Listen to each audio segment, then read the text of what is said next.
OK, mate, so what's first? Well, I've kicked it over and it's got a bit of compression. OK. So I think we'll take the plug out and see if it's got a spark. OK, well, go on then. Fortunately, as we suspected, it's not too bad. The spark plugs spark. Look at that. It's good news. We have a spark. The smokes don't quite ping like a Stradivarius, but none are broken. The big question mark is over the engine. Sam's got to change the filters, sort the carb, and give the whole thing a good going over. But fingers crossed, it'll go. Now, can I ask you one question while you're doing that? Yeah. Would you have a rabbit in your house? Upstairs? Not in a cage? No. I thought so. OK, carry on. There are a few idiosyncrasies. A headlight mounted upside down, a badly painted exhaust downpipe, and a foot peg with the wrong size nut. But Sam's not found any real engine problems, so it looks like we've got ourselves a nice little runner. I've got a feeling that this bike might go. But there's only one way to find out. That is... that's unheard of! Amazingly, it started first time. Yes! Hey! Well, OK, it's not quite a Harley-Davidson, it's not quite a Vincent Black Shadow. It flies! But the sheer thrill of getting on a bike that's been gathering cobwebs in the back of a shed for the last umpteen years is something else. Wasn't that fun? Yeah, great. Hey? That was genuinely a first Kickstarter. No, genuinely. Yeah, pretty unbelievable. weird. I put it down to cleaning that carb, mate. Yeah. Test drive complete. All that remains is a small snag list. We've got to buy new rubbers for the foot pegs, the kickstart and the gear change, and make up a number plate. But we'll leave it to the next owner to sort tyres, mirrors and MOT. Our last task, though, is my favourite bit, adding a touch of style. Transfers? Yeah, I think so. OK, what do we need? We need a little pan of water. That'll do. Here's a I've little got some pan. water here. OK. How much? That? That'll do. Good. Modern manufacturers tend to use vinyl stickers, but as ever, with historic brands, we've got some traditional water slide transfers. They're easy to rip, so you have to be careful, but they look just great. So you get it in the right spot and then Vaguely. Oh, right, so you do that. hold the transfer. Oh, you look at that. Ah, the Great British Transfer off. That looks beautiful. Is it straight? I think it might be. OK, now price-wise, right, it is a rolling restoration. We are going to sell it without an MOT. I think it'd be nice to get £1,000 for it. Absolutely. So I think we need to advertise it for a bit more. So that would mean we'll make about 350 quid. OK, so all I've got to do now is do the little things that Sam wants me to do and then work out a way to sell it. Classic lawnmowers, it turns out, are not as valuable as bikes. Even if we get this thing to cut grass, it's never going to keep us in clover. The problem is, mate, I think, is that people who are collecting lawnmowers, you know, perhaps a lot of them don't have so much money, so consequently the price of these is pretty low. It's not, I don't believe, £300. I've got an idea. What is it? If we can get it going all right, Yep. how many lawns do we have to cut to get our money back? That is a good point. Hey? Yeah. We could become groundsmen. Whatever happens though, our priority is to get it going, all 200 kilos of it. First thing to check, the ignition system. Oh, please let there be light. Come in. Nothing. It's not a great start, but it's not that surprising really. For all we know, this royally appointed mower hasn't cut grass since the coronation. The solution is to start stripping and fettling. First the magneto. This supplies the electricity to make the spark plug spark. Sam gives the points a manicure and a clean-up. Next, the valves. They need to be well lubricated or the engine won't run. and the grass will stay well and truly put. The last thing to look at is the carburettor. This controls the mixture of fuel and air, and it's full of small components that get easily bunged up. This is where the air comes through. So it can, Oh, okay, can be so anything could come in. anything, yeah. Could be a small piece of herbaceous border, couldn't it? Yeah, could be a squirrel nesting. Really small.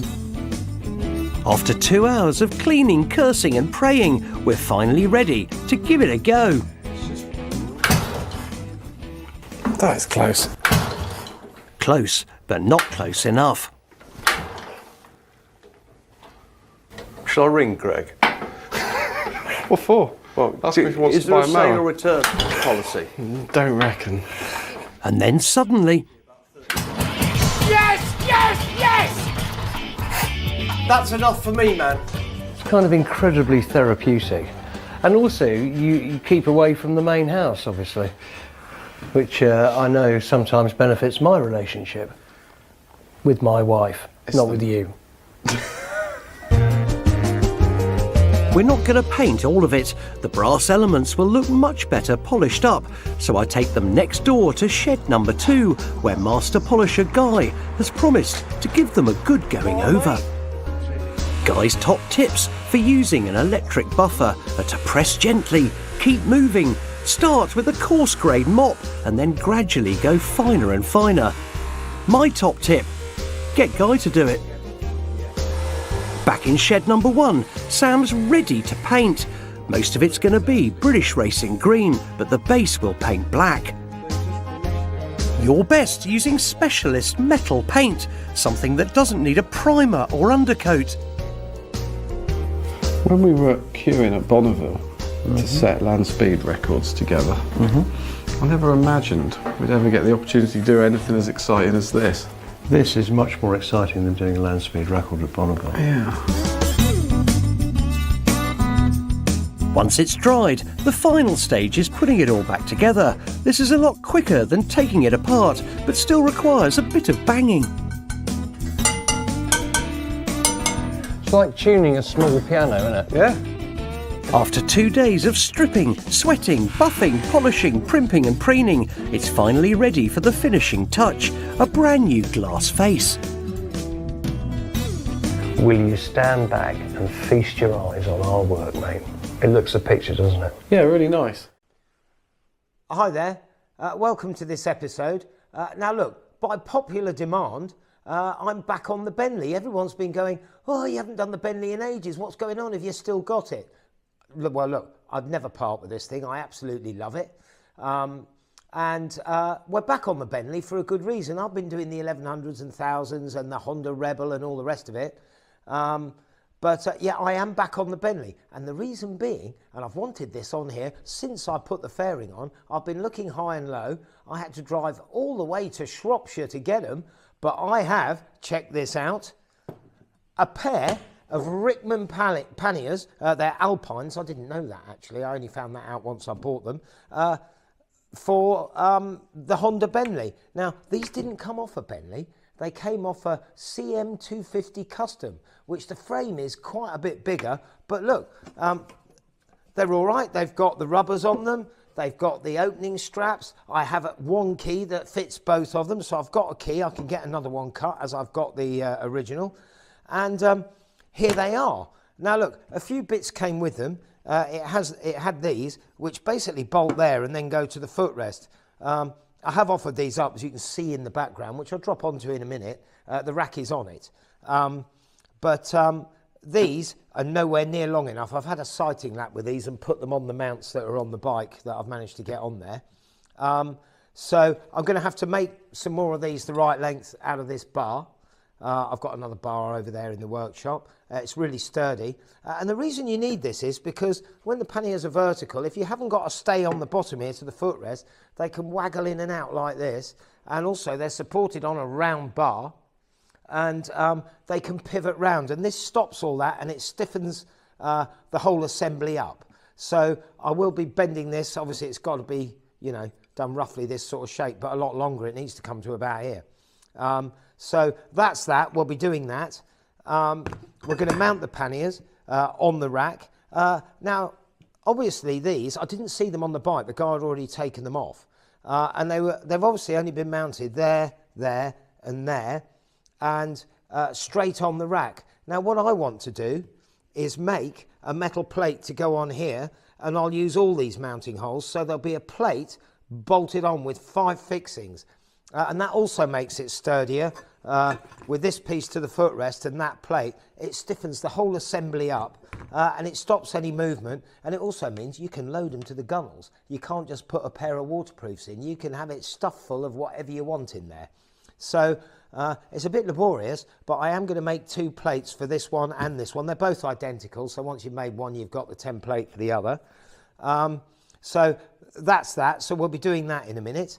And the other thing I noticed, when I haven't bolted these on, but when I offered them up, I noticed that the original footrests go back at an angle like this, and when you go to pivot it down, it was fouling the pannier. So I would have had to leave them down all the time. I don't want that. And it just shows you, never throw anything away. These things, I worked on a BM many years ago. I don't even know if they're the rider or pillion. I think they're rider, and they're adjustable. Like they used to do. You don't get bikes with adjustable footrests now, not really anyway. That's so simple, so I can bolt that on. So the original footrest came back at an angle from here. This moves it forward, what's that, an inch? And you can have it vertical, so it'll clear the panniers, and it also makes it a little bit further away from the panniers. If you have big feet with the standard ones, even if you're folding them out, well, your heels would be right up against the pannier and you wouldn't be properly supported. So these still aren't perfect, but they're far enough away to make it usable. So when I cleared my shed out, when I got this workshop, I very nearly threw these in the bin. I'm so pleased I didn't, and it just shows you, never throw anything away. Even if you're being nagged, oh, you've got to have a clear out, don't. Hang on to it. And these, the profile of these aren't that dissimilar from the standard rider pegs. The pillion pegs on the Bentley are round, and also mine are gone, so they go down at an angle. You know what I mean? When the pivots are worn, they go like this and your feet slide off them if you hit a bump. Whereas this is all as it should be, and it gives me the clearance I need. So these will be going on, and I've had to buy longer bolts, obviously, because the Honda thing's a little thin tin. These are rather sturdy. So I've got some 10mm metric fine bolts to bolt them on with. So the first thing I've had to do is get the rack to fit. It was nowhere near going to fit. So come round, Harry, and I'll just talk through that quickly, and then we'll get on with the pannier brackets. This rack, I kid you not, I've cut 60mm out of this. It was way too wide. These arms were miles out. And I thought, oh, I had to scratch my head for about an hour, have a cup of tea, think about it, as you do. And I've used the original mount here. That was already on the rack, and that mounts up with the rear mudguard mount on the frame. So that's really sturdy. It's on the main frame of the motorcycle. And then obviously this end needs to go to the top of the shocks. So all I had to do was shorten this, and I've got my mate Jay down the way here, to weld on these tabs. So it doesn't look very pretty at the moment. This will be powder coated black when we're all done and dusted and I know it all fits. So I've welded tabs on, used that mount, and I sliced it here and then cut 60mm out, braced it inside with a bit of tube, solid bar, in fact not tube, bar, and then Jay welded up. It still needs a little bit of linishing and that, but you can see I'm really happy with the width of that. It's kind of in keeping with the bike. And then I got it all on there, and then I went to fit the seat, and it was only loosely assembled. Luckily it wasn't welded, and then these fouled the seat, so I've had to put a spacer in there.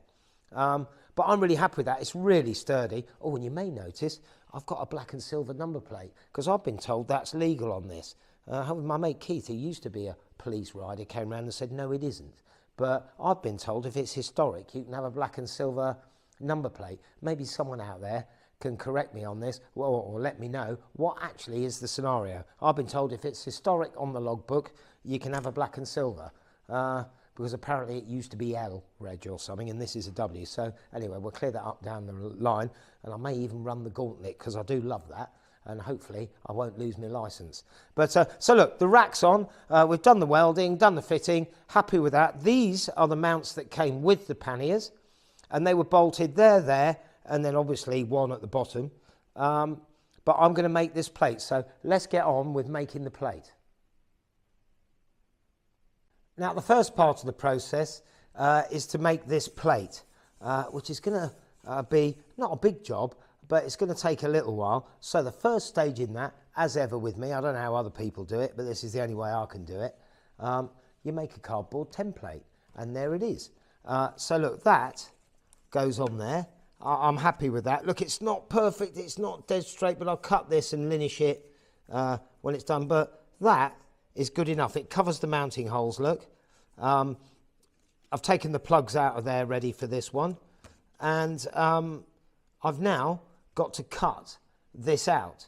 So I literally started with a bit of card, laid it on, and if you crease it with your thumb, you can see the witness mark of where it is. I drew them in by hand, straightened it up with a straight edge. I use this. And there it is. So now I've got to make 2 of these. So I've got my template. There's my lump of alley. I've just found this. I've got a stash over in the corner. It's not immaculate look, but I'm not mirror polishing this. It'll get filthy on the bike in there.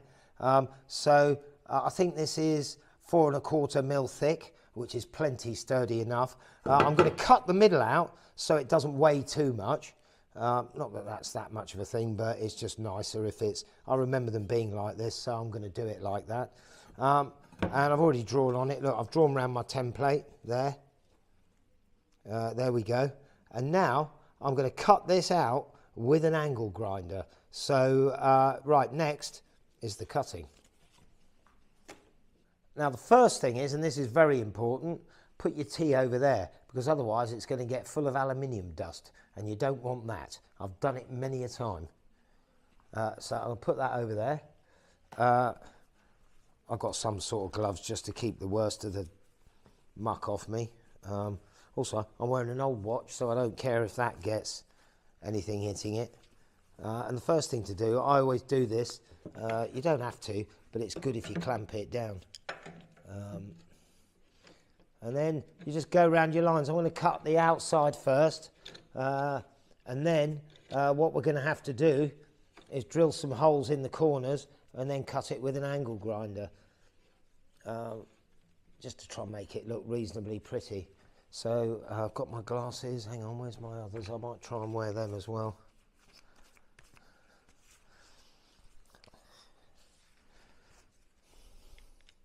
Actually, I'm not going to wear. Can I wear them? Don't know if that's worth wearing them or not. Anyway, so right, I'm going to cut this line first, obviously, because that's what's overhanging, and we'll just rotate it when we're ready.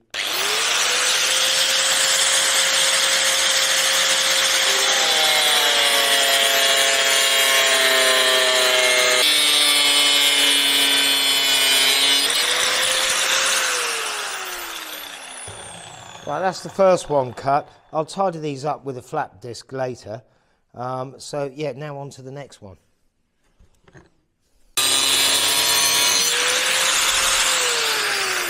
Just one quick thing here. A lot of people think when you cut with an angle grinder, you can't cut in a curve, but if you gradually reduce the cut, you can follow a curve, and it'll never be perfect, but by the time I flap disc that off, that'll look quite a nice curve, and as you can see, I've got fairly near the line. A lot of people think you've got to cut in a straight line. You don't have to if you go gently, especially on a long radius like that.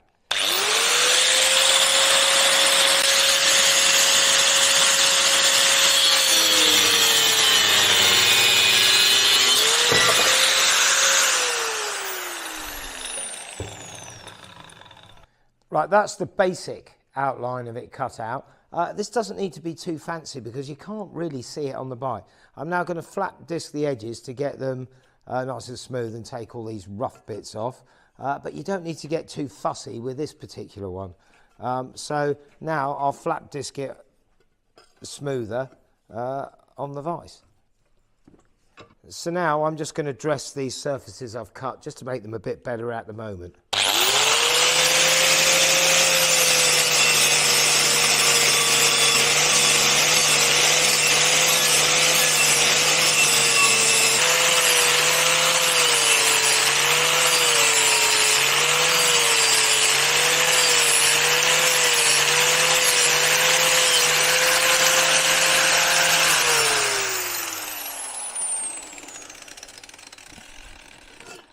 Right, that's getting there now. So all I'm going to do now is, because I'm going to be handling it to cut the middle bits out, I'm just going to take the burrs off the edge.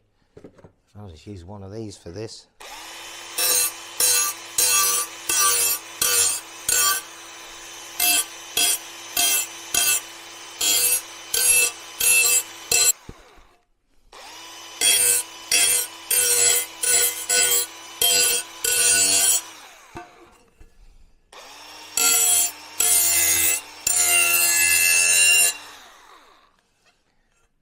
So that's that. Now this one, I'll take them off for this, I don't need them for this.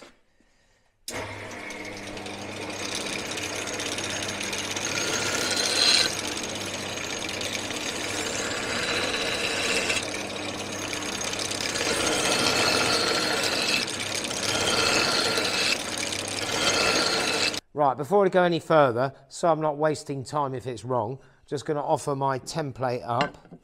And it doesn't have to be perfect, it is just a bracing plate, and when it's on you can't really see it, but you know what, I think that's fine. It covers the 5 holes, they'll bolt on, and that'll make this really rigid. So the next thing to do is cut out the middle. So right, I'm happy to progress with that, that's okay. Right, next I've got to cut the middle out, and to do that I'll put a big hole in each corner and then just join it with an angle grinder, and then the middle hopefully will drop out. So first thing is to get this thing in. This is just a hole saw, so yeah, you just drill through until you put a hole in each corner of that inner bit. Right, that'll be over the line, that one. Then you just lock it all off so it can't move.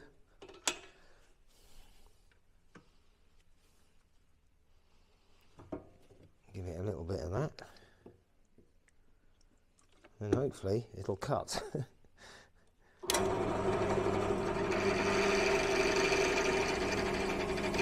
Just go steady.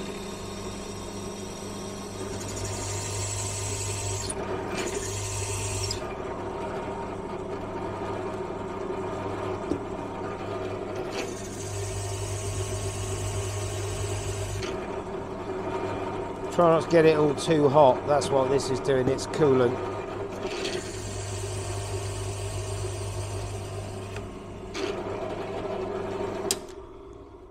Right, that's the first one cut.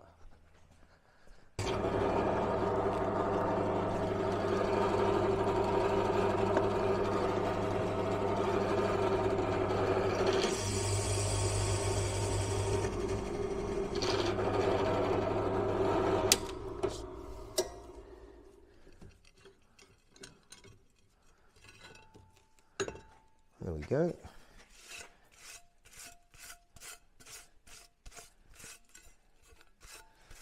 I'm sure there are proper engineers out there, because I don't count myself as a proper engineer.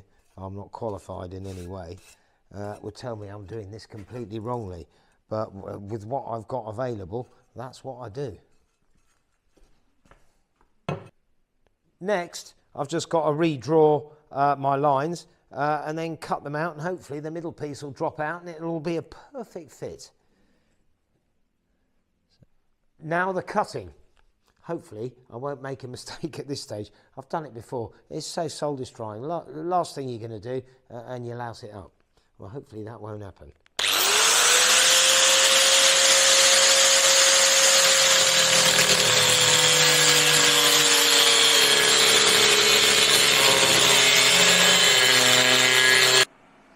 Right, that's the 4 cuts done, so that comes out. It won't look that impressive at the moment, but I'll just tidy these up again with a flap disc, just get them roughly level, and then I can drill it and mount it to the pannier. Right, I've offered the plate up to the pannier that it's going on. With Harry's help, we've held it in place. Sometimes you need an extra pair of hands. And just with a Sharpie, I've marked the holes. So it's 1, 2, 3, 4, 5. Just going to centre punch them, and then I'll drill them on the pillar drill. So just get this as near the middle as you can by eye. It doesn't have to be mega accurate. I'll make the holes 8.5 mil, so I've got a bit of leeway to jiggle it.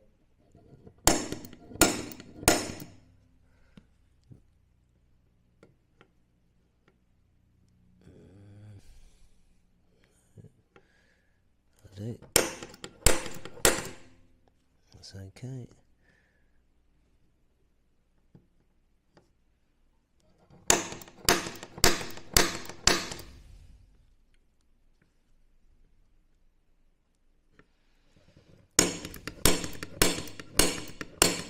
Right, that's just so you can locate it on the pillar drill with a small drill. It's locked off. Well, you locate it, lock it off, drill a pilot hole, and then you take them out to 8.5 mil, and then they'll bolt on here, hopefully. Right, the plate is now cut out. I'm really happy with that. I've offered it up against the pannier, and I'm happy with the fit. I've marked the holes, and I'm just going to drill 5 8mm holes, and then hopefully, fingers crossed, it didn't move while I was marking it, and the holes will line up with the holes on the pannier. So, right, I'll just drill the holes.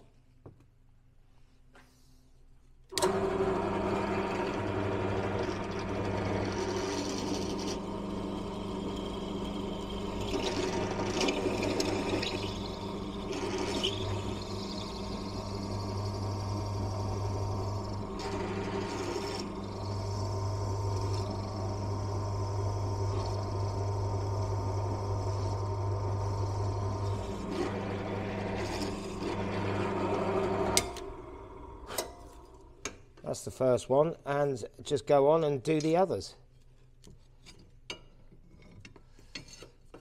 Right, I've now drilled the plate. Let's see if it lines up. Hopefully it will. The only problem you can get with this is if it's moved when you've marked it. But look, you can see there the holes, that lines up. That is, I would almost say perfect, although nothing's ever perfect. So that's that.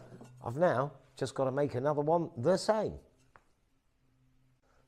To save you lot getting bored, I didn't film making the other one because it was exactly the same process all over again, and it's been long-winded enough. So here is another one. So I've got that one there. I've just made this one, and that lines up beautifully. So look, the next stage, what I think I'm going to do is bolt these up on the bike. They'll go reasonably tight and hopefully roughly in the right place. And then when they're on and I'm happy with that fit, that they're all vertical, I can then make the stay that goes from this bolt to my BMW footrest mount. So the next thing is really get them on the bike. They'll need to be jiggled a little bit, but get them on and make the sort of torque arm stay bottom bracket bit that stops them wobbling in and out, and it should stiffen up the whole assembly. And hopefully then I can load it to the gunnels. Right, so I've got the mounting bolts loosely in.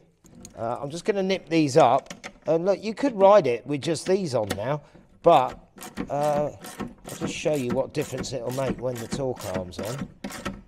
Obviously when you do these up, it does the clamps up, so you can't pivot it round the bar. This is only at the moment just vaguely getting it set. I want to put it there, and I can slacken these when I've made the torque arm and align it all then. This is just clamping the plate to the pannier, just gives it a bit more strength. It just spreads the load. Instead of having 2 mounting bolts at the top on washers, it's now got 5. As you can see, that's already pretty sturdy, look, but with the bottom one on, it should be bomb-proof. Right, now I'm going to start making the bottom stay to stop the panniers when you're going along, they're vertical, to stop them wobbling like that. And it just really makes them rigid. So I've put a 10mm hole in for the pillion footrest mount, so that's the front mount. And there will be a hole in the back here that goes onto the back of the panniers, onto that metal frame. But obviously it needs to be dogleg shaped because the pannier's out here and the footrest is there. So it's got to come out and back. So I've got to bend this. So I've slightly rounded the end. I'll tidy all this up once I've bolted it on. I'll take it off and properly radius these. I've just done a little bit with an angle grinder. So next, I've got to heat this cherry red and then bend it in the vise. So that's what we're going to do next. Here's the mark that I want to bend it on. Now the thing is, if I clamp that in the vise now, like that there, which is where I'm going to bend it, and heat it here, the vise will suck the heat out of it below that line. So it's best to try and get it cherry. Well, I'll try with this blowtorch. Really, I need something a bit hotter. That's all I've got though. So I'll heat that cherry red, and then I'll clamp it in the vise and then quickly try and knock it. I think I want about 45 degrees on it. So it's always best to do it a little bit less than you think you need, and then you can go again straightening it. You can straighten it, but it's better if you can get it the right angle without over bending it. So let's see how it goes.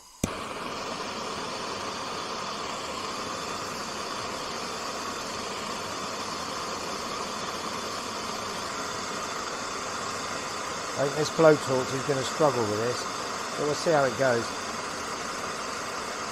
It's quite a thick bit of steel.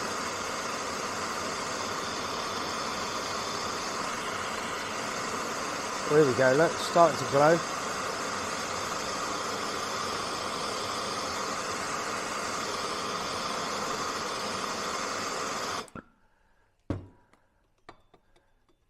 I think it's roughly about there. This doesn't have to be that accurate, it's just to get an angle on it. Try and go fairly quickly.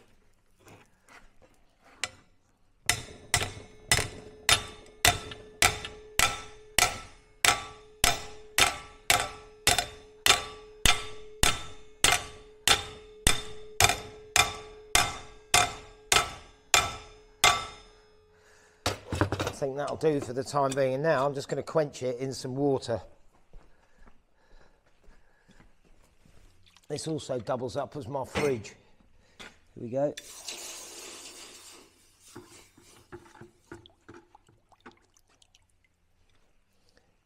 And then we have a bend in it. I might have done that a bit too far, but we'll have a look.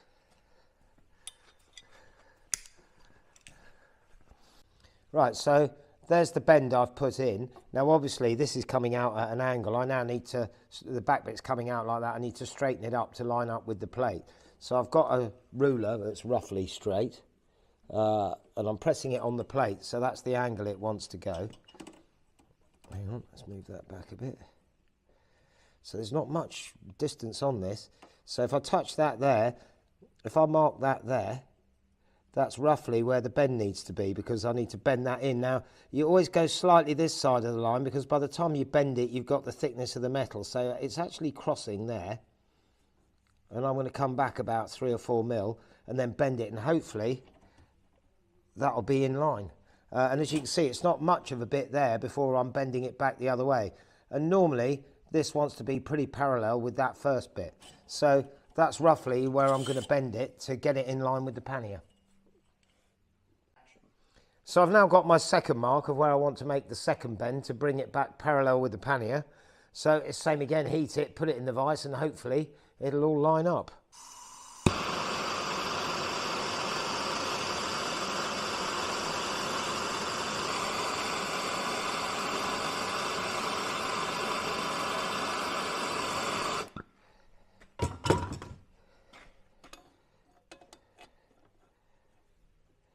Where's my mark?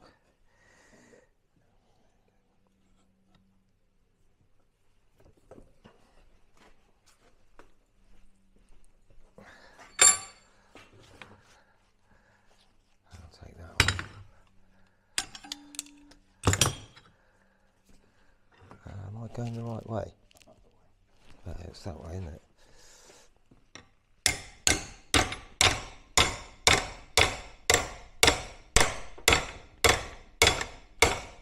I was a bit slow doing that. I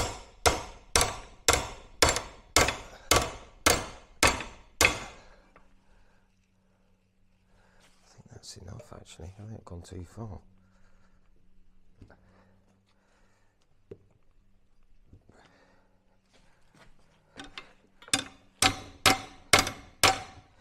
I'm going to try that. I'll probably have to rejig that. But there we go, there's the other. It's roughly straight. We'll see how that is when I get it on the bike.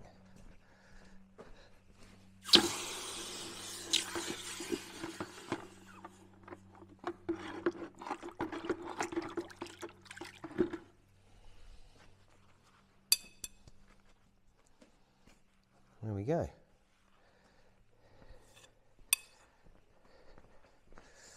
Right, so there's the bend I've got. I've got my 10mm hole. I've slightly radiused this. I'll tidy that up later. I'm just going to radius this one a bit, and then I'm going to drill the hole. That's the one that mounts sort of on the pannier end, and then we'll see if it fits.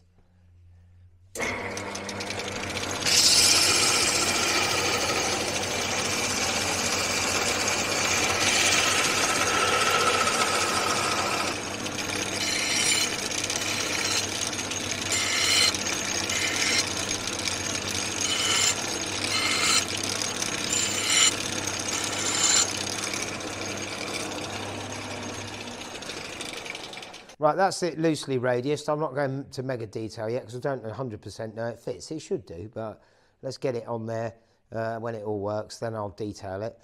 So the last final job is to drill an 8mm hole, because it's an 8mm bolt, in this end. Right, there's a centre punch mark. Put that on there. Need my clamp.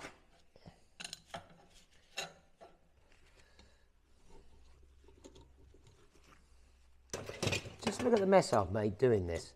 It looks like a bomb's hit the place, but it's amazing how many tools you use just doing a simple job like this. I mean, look at it. I go to other people's workshops and they're immaculate. Mine, sort of, I have tidying up phases where it's immaculate. Then once I'm in the middle of a job, all hell seems to break loose. I mean, look at it. That's why I can never find things when I'm looking. Now, first of all, I need to plug all this in.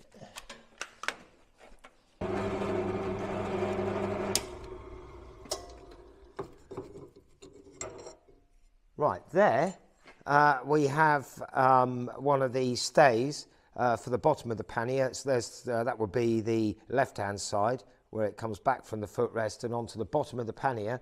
And as I said earlier, that stops the pannier wobbling in and out like this when you're going along. And that really is nice and strong and rigid. So look, I've got one.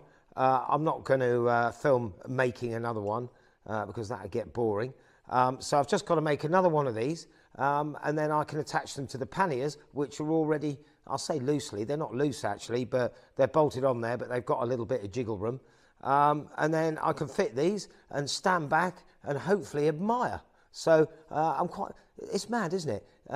I get quite excited about this. I've wanted some panniers on this bike since I've had the fairing, which has been a long while. It took me a while to find some. But, so yeah, hopefully nearly at the final moment of assembly. I've made the second one of these. That's gone on and it's fitted beautifully. So now it's just the last one that I made, and hopefully this should fit as well. So let's just get it on the bike and go from there. It's a little bit fiddly actually getting in here. Put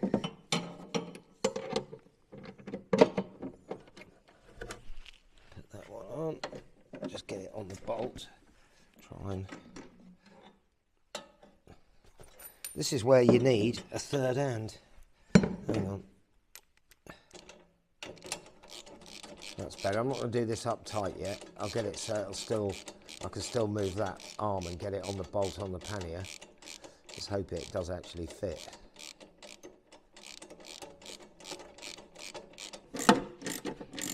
I'll just seat this one now. I'm not going to do it up really tight. Then I'll seat the other one properly. And then I'll nip them both up. Wants to go about there, I think. Just ever so slightly backwards, pointing backwards. These BMW footrests, they're great. They're perfect for this. Get that done up tight. They're quite similar. I like them, and it's moved them forward an inch as well. So you should just about be able to get on those. Now tighten this one up.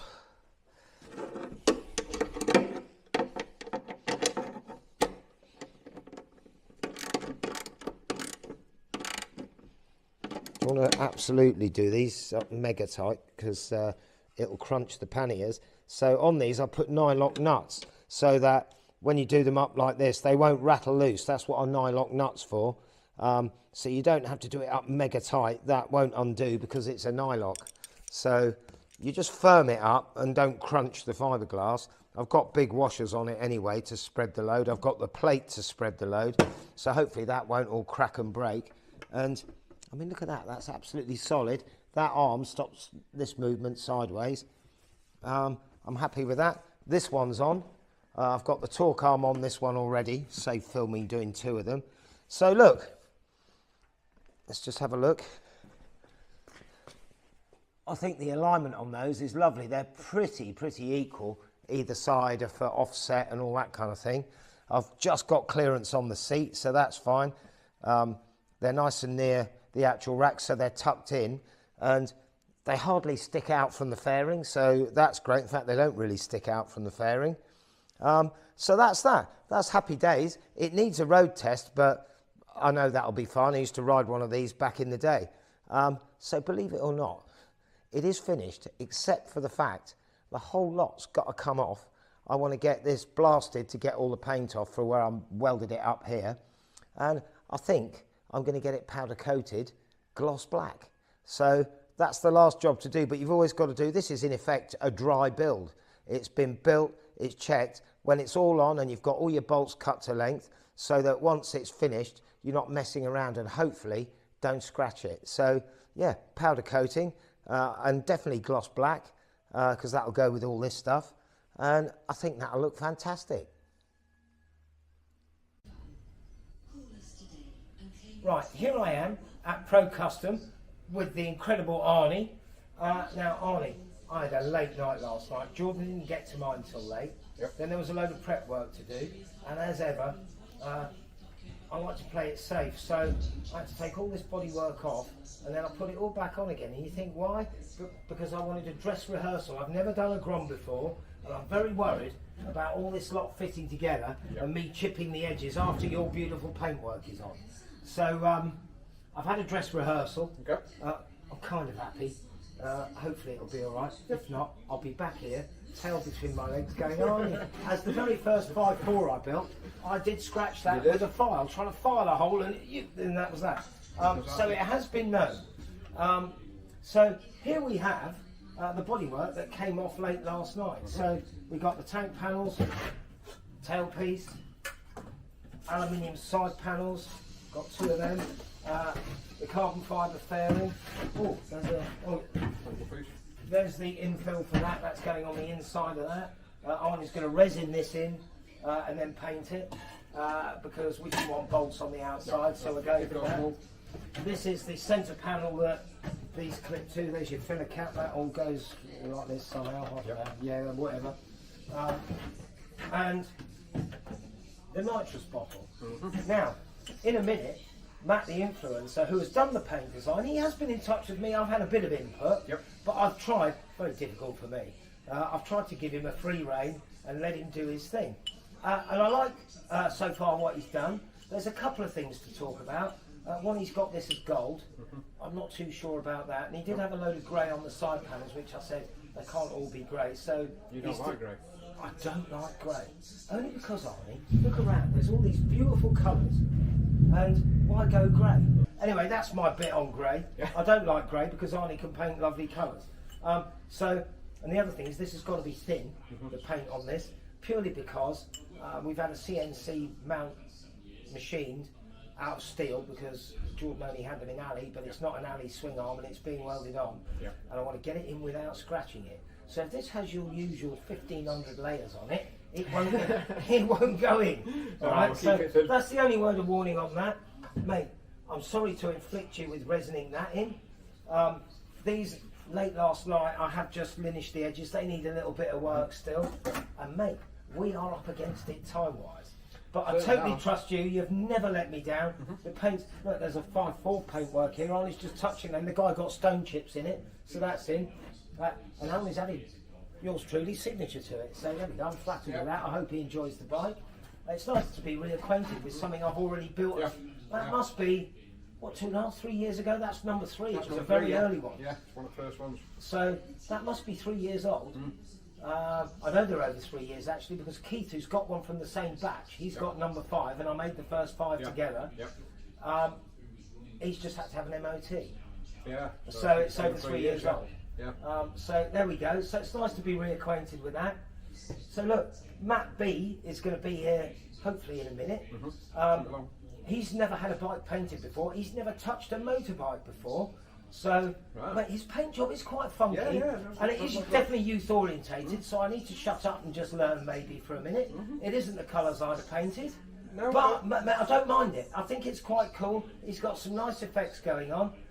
My only worry is, I think his effects, from your point of view, is quite a lot of work. So I'm worried about the time and cost. So there we go. And also the other thing with caution is these pop out. I'd like to have got these made in CNC'd in aluminium and mirror polished them. We haven't got the time or the budget, so these are going to be painted. So if you pop these out, because it's going to have to line up in various places with the paint, I need to know which ones go where. And this mark here is where the top of the bottom yoke is, and I think the colour's going to change there and run up here at an angle. It's kind of like there. I think that's lower than the. I can't remember. Yeah, it is that is lower. Yeah. So look, Arnie. Matt's a nice guy. You haven't met him. Have you chatted to him on the phone? I have spoken to him on phone. Yeah. He's a lovely guy, and I'm so looking forward to seeing it when it's done, mate. And then I can go and scratch it. No. We haven't got time to redo it. Oh, that's the other thing. Can I have some little touch-up? Of each colour, just in case, when this clips in the plastic, if a tiny little bit comes up, I could touch it in because we won't have time to redo it. No. So, yeah, a little touch up. I meant to ask you for that. Hopefully, I won't need it. Cotton gloves. Yeah, and if I've got the touch up paint, I won't need it. If I haven't, I will. So that's the principle. So, mate, how long do we reckon? Is it 2 weeks or more? 3 weeks? What do you reckon? Seriously? I'm seriously thinking it is going to be 2 weeks. Well, that's fine. Possibly a couple more days on top, just depending. It's just once we get Matt here and we can finalise exactly what's happening, we know exactly where we are then, and then it's just a case of bonding this part in. Obviously, we've got to get this part bonded into here.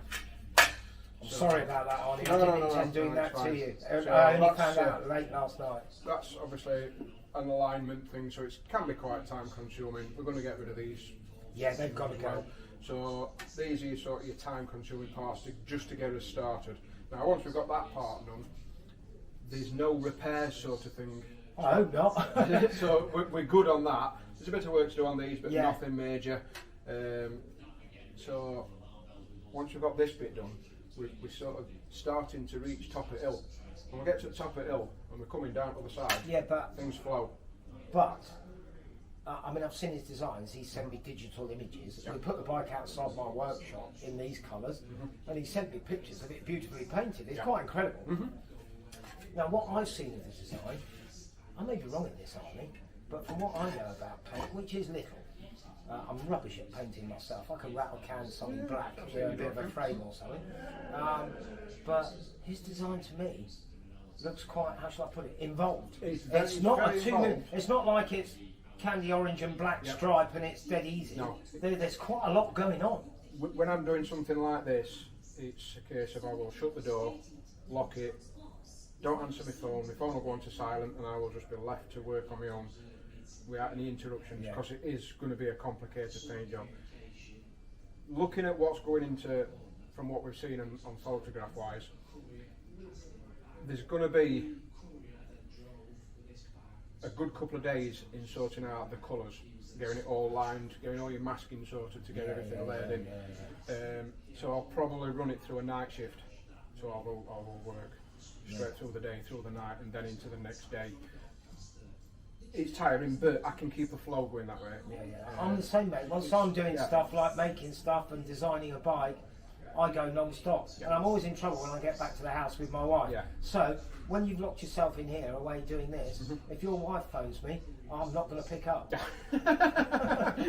My name's going to be Dirt. It's that guy Willison again. I mean, I've got to admit, I've got a great wife. She don't mind me doing this, working late and working through at night.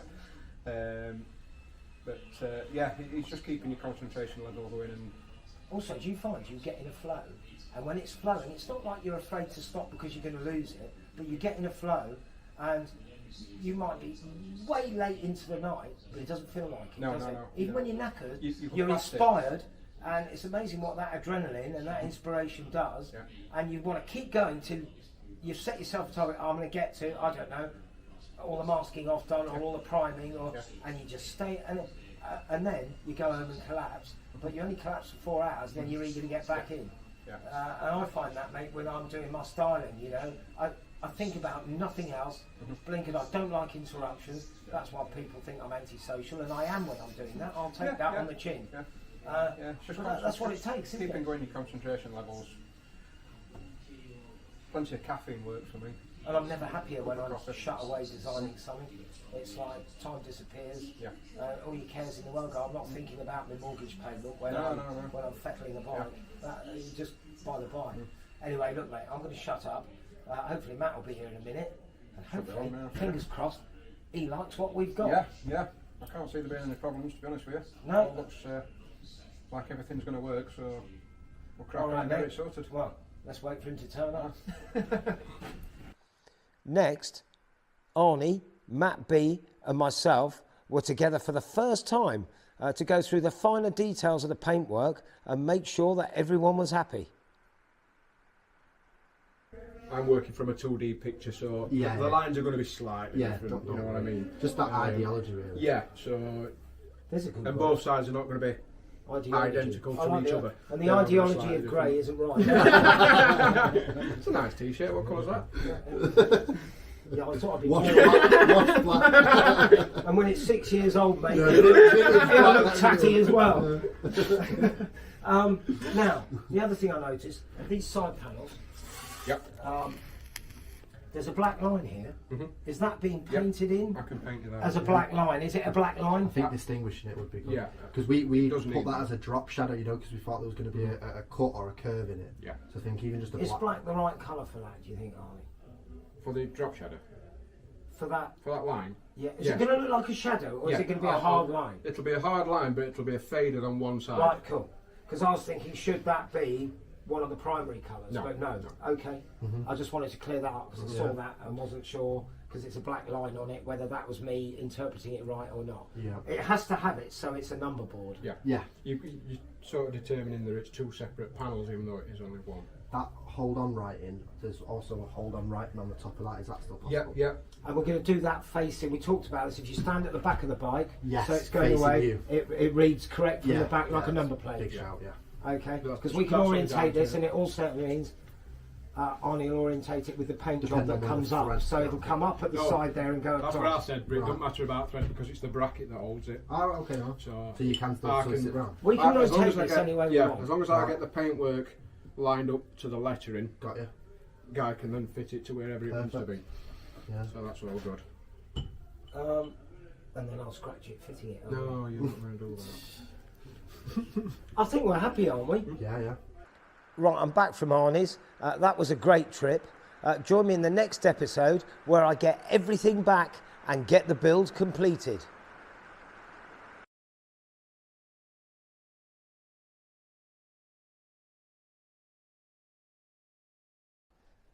Now here is an update on the Grom build for Wheels and Waves. I'm slightly up against it, to say the least. The original completion date was today. Now, as you can see, I've got half a bike. There's no swinging arm in, no wheel, no bodywork, no seat. And you think, oh, I'm in big trouble. Well, I'm not really, because although this bike looks like half a bike, if that, everything is being done and it's very nearly ready. Today is Thursday. On Sunday, I'm going to Arnie's to collect the finished paint.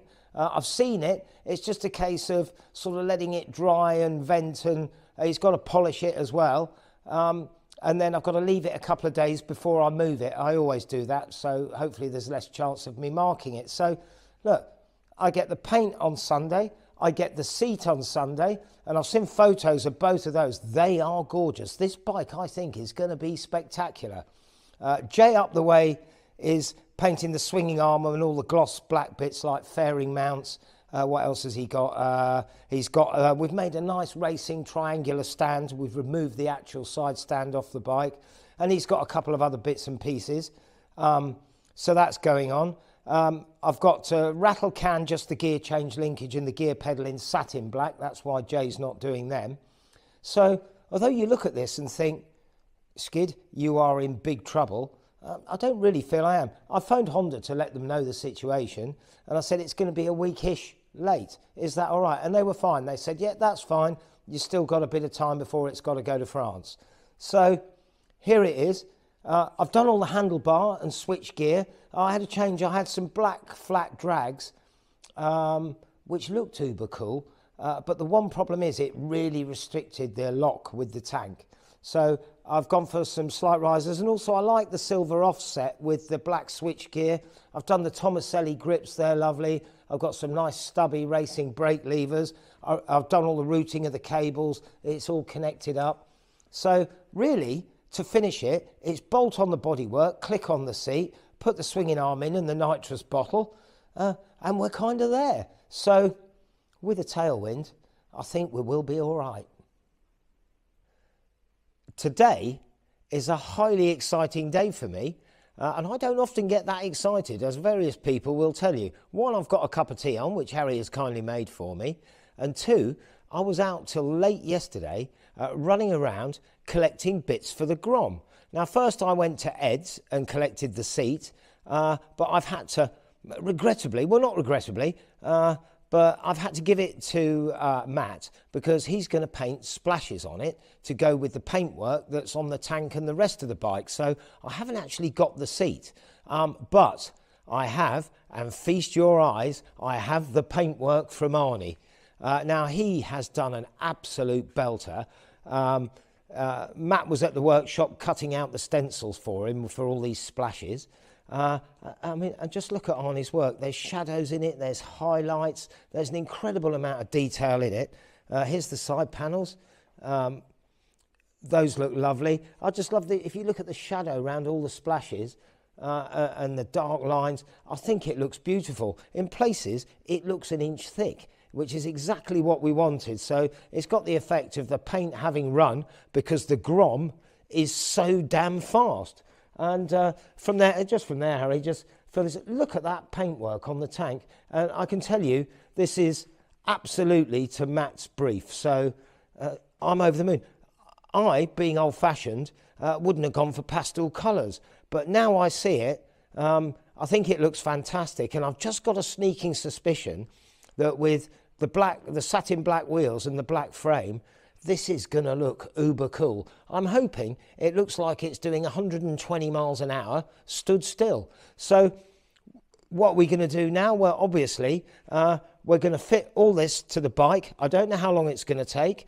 The main thing with this is I'm terrified of scratching it, because if I do, look, this bike's already 5 days late.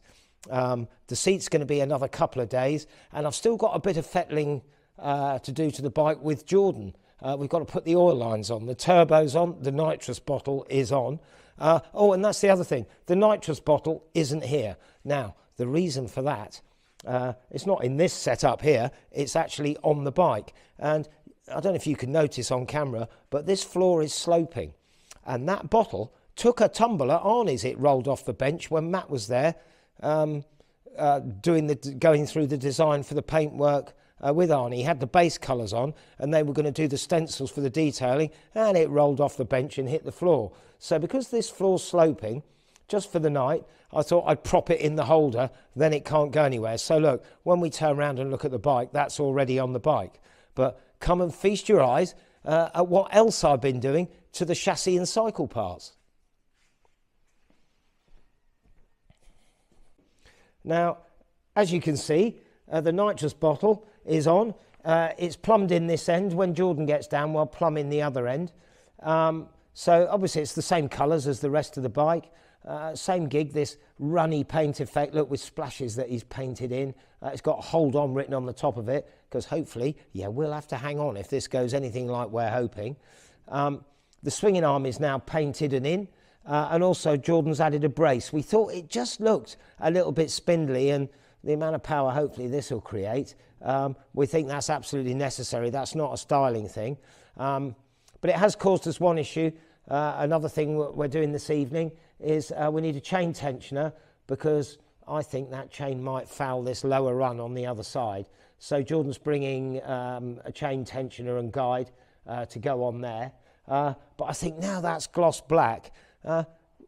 What the difference is when it's painted, suddenly a bike comes alive. It's the detail. Now you see all the silver, you know, the bolts, the adjusters, the footrests, they stand out. When that was just a sort of bit of a manky sort of brushed steel with no paint, where it's all been modded and you could see all the welds, it doesn't look like it looks now. So I'm really happy with that. I've also made an exhaust mounting bracket here. I've polished all the pipe work for the turbo, because especially the inlet one, that would be difficult to polish with the bodywork on, so I've done that to get that out of the way. And then I moved on to the controls. Right, so the controls, actually, they take a bit longer than you think. You think, how long is it going to take to bolt on a set of handlebars, fit some grips, some switch gear, and some levers? Well, because of the way I've done it, it got a little bit involved. You've got to drill holes in the handlebars for the switchgear pegs to stop it rotating, and getting them in exactly the right place. So this is at the right angle on the bar and the right distance in. That's not as easy as it sounds. Everyone thinks that's 30 seconds. It isn't. By the time you've measured it and checked it and double checked it and got it, actually bolted it on there, that takes a little while. And the other thing is, I always love these Tomaselli racing grips with this rubber band here for your hand to go in, which are like racing, and this is a race drag bike. And also they've got the solid ends, which I like. No bar end plugs in this. You don't need to worry about a bit of vibration in the bars in this. This is for going and for hanging on to. So it's got those grips, which I love. They look purposeful, they're simple, and I like those. And I've got some stubby little levers with adjusters for the span on, so they're functional and they look lovely. So that's great. And then you've got to adjust up all the cables and fit them. So that isn't, you look at handlebars, you think that's a 10-minute job. I kid you not, but I had to linish all the lumps off the twist grip, otherwise you see them through this one. So I reckon that took me at least a morning to get these on and get them fitted, so I'm happy, and get everything adjusted. Now at this point, I'm going to get my comeuppance. I took this thing apart so quickly, and also Jordan was with me, and we just kind of ripped it apart. I did luckily take one or two, and I mean one or two photos, but this is my issue. I've got all the bits in bags, but it's not that good, because I've got mudguard and tank left hand side, so that'll be for the front mudguard and the tank on the left hand side, and I've got mudguard and tank right hand side, so that's fairly cool. I'm sure I can work out where those go, but I've also got tailpiece and tank here, so I've got 3 bags of fixings and I don't exactly know which ones went where. So this now, I've got my comeuppance, it's going to take me 3 times longer than it should, because I'm going to have to fiddle and check all the bolts. I've got the right one in the right place. So, serves me right, lesson learned. Now, I think the most difficult bit of putting this bodywork on is the tank, because of the number of fixings. And also, if you drop one and you've got the front mudguard on, you could, it's very unlikely, but you could chip the paint in it. So I kind of start at the top and work my way down. And also, once this is on, I don't think the rest of it's bad. The fairing, well, they're my mounts that I made, and I know exactly how it goes, and it's only 4 bolts. I mean, you can't really get that wrong. So first off, I'm going to do the tank, and I think, from memory, it all suspends from this centre panel, which goes on here.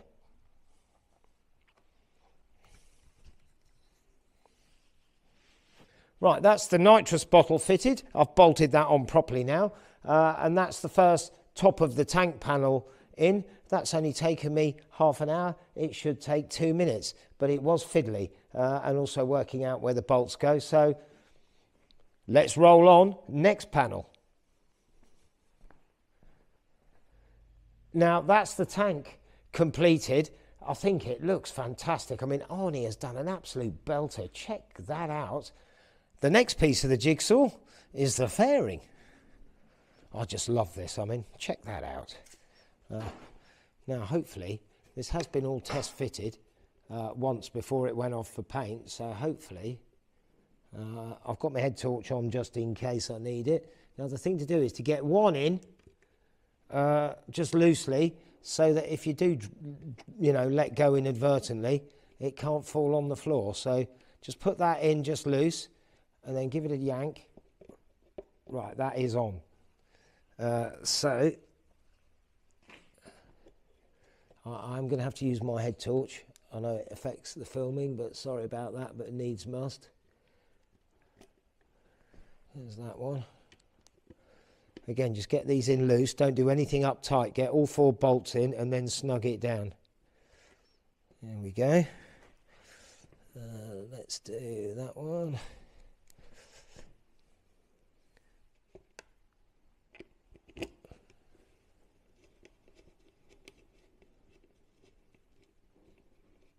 That's that one.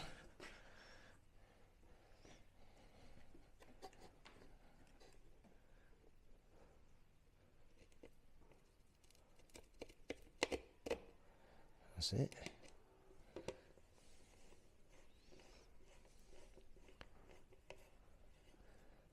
What I normally do is do the bottom ones up first.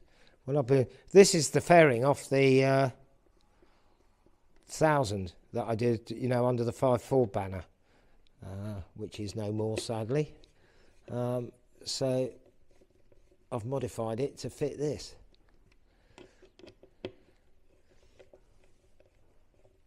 It's a beautiful fairing. I'm very proud of these fairings. It suits this as well as it suited the 1000. It's almost like it was tailor-made for this bike. It fits beautifully around the Speedo.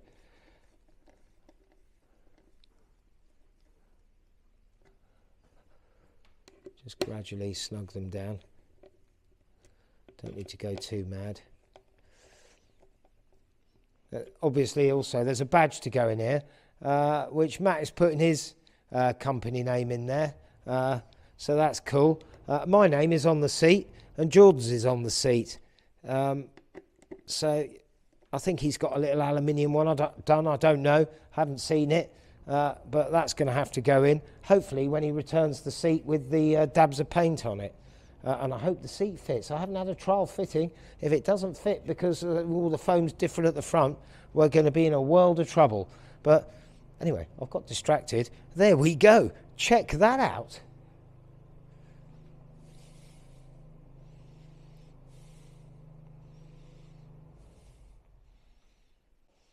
That's the paintwork on and fitted. I think this bike is starting to look drop dead gorgeous. All I need to do now is fit the chain and fill this hole with the beautiful leather seat. Right, it's another day, another dollar. And this is the final bit here going on the bike. I've got Harry to frame out what I'm about to do at the moment. Now, I went to Arnie's, collected the paintwork, was absolutely gobsmacked by the paintwork, and I've now got that on. And the reason I've got that on and not finished the bike is because when I was at Arnie's, Matt and his mates turned up and took the seat off me. I collected it on the way up to Arnie's. I had it in my hands for an hour and a half, and woof, then it's gone. Because they have painted paint splashes to go with the runny paint on the bike. They've put those on the seat. And check this out. Here it is.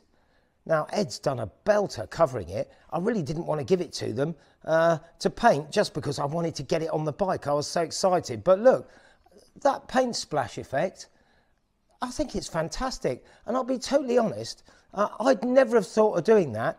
And, you know, with this job, people say I'm a bit of a control freak with my bikes. I don't like people interfering and getting involved. But it's been an absolute pleasure working with Matt, because very early on in the design, I knew I wanted a sort of paint run effect because this bike's so crazy, like the paint's run before it's dry because it's so fast, that kind of vibe. And I turned it over to him. I let him pick the colours. He's picked how the splodges are done and everything. I did a very quick cartoon drawing for him when he was here. I was to explain what I wanted. Well, not what I wanted, but what I thought would suit it. And I did that. I drew these kind of paint runs in literally 10 seconds. I said, that kind of effect.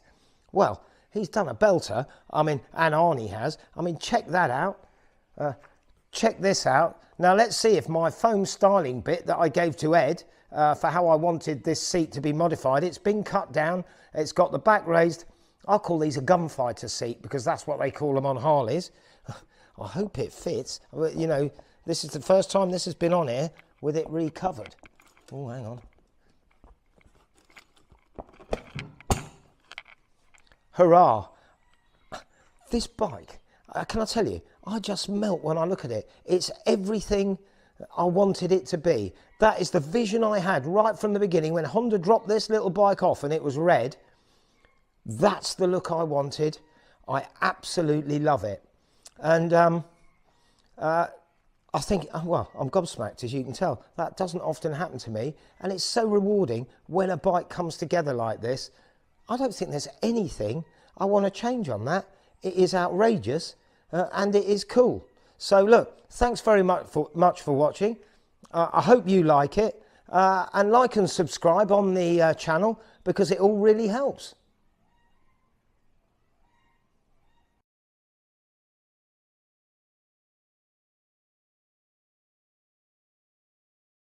Xin chào mọi người, chào buổi trưa. Bên mình hôm nay mình tôi bức tranh một con cà phê ăn sinh nhật và cũng xin những bức tranh này.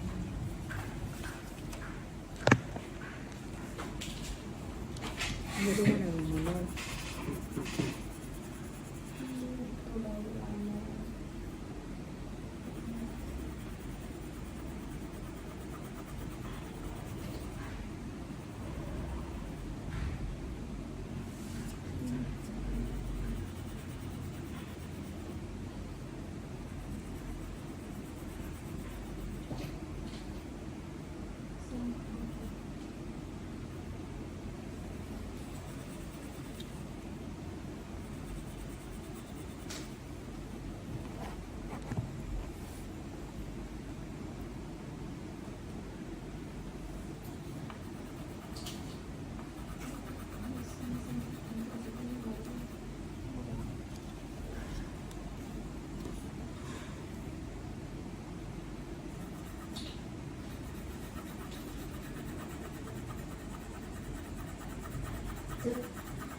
Đúng như cho tôi một tên.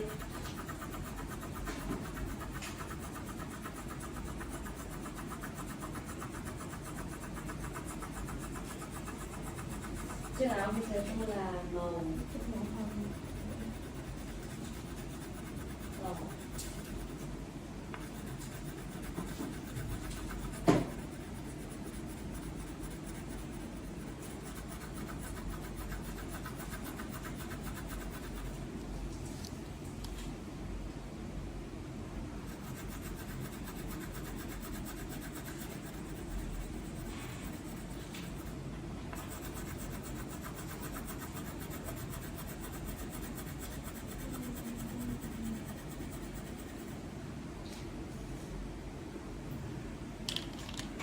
Tôi màu đỏ.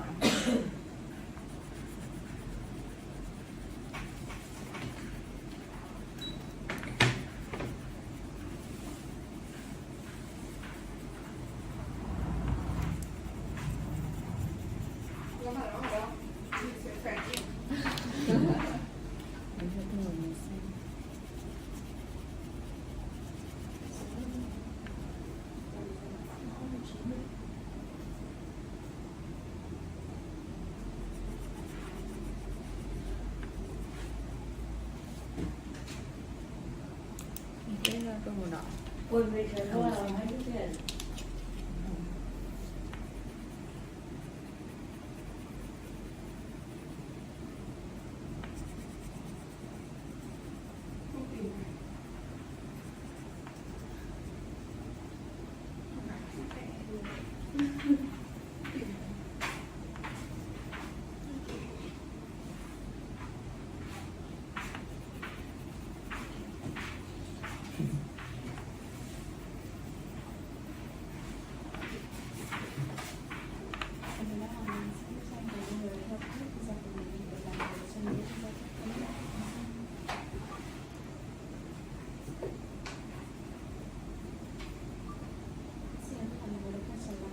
cái mùi gặm.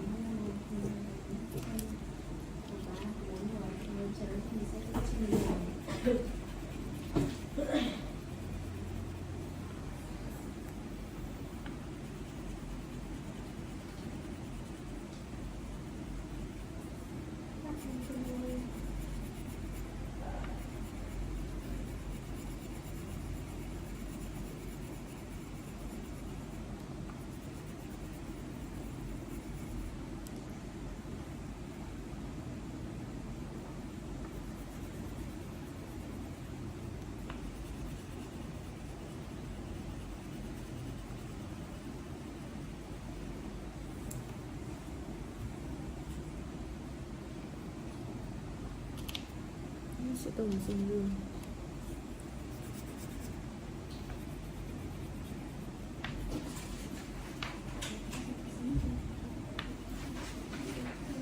Còn bây giờ mình đã hoàn thành xong cái xe mà mọi người đã sẽ đem cho xe của mình cho mọi người cần đi đến tất cả. Bây giờ bên cơ xe của mình hôm nay một mình tôi xe con có nhiều tôi cũng rất là hoặc một cái xe này như thế nào đấy. Và dùng cho xong xong thì xin chào và hẹn gặp lại cho các video tiếp theo.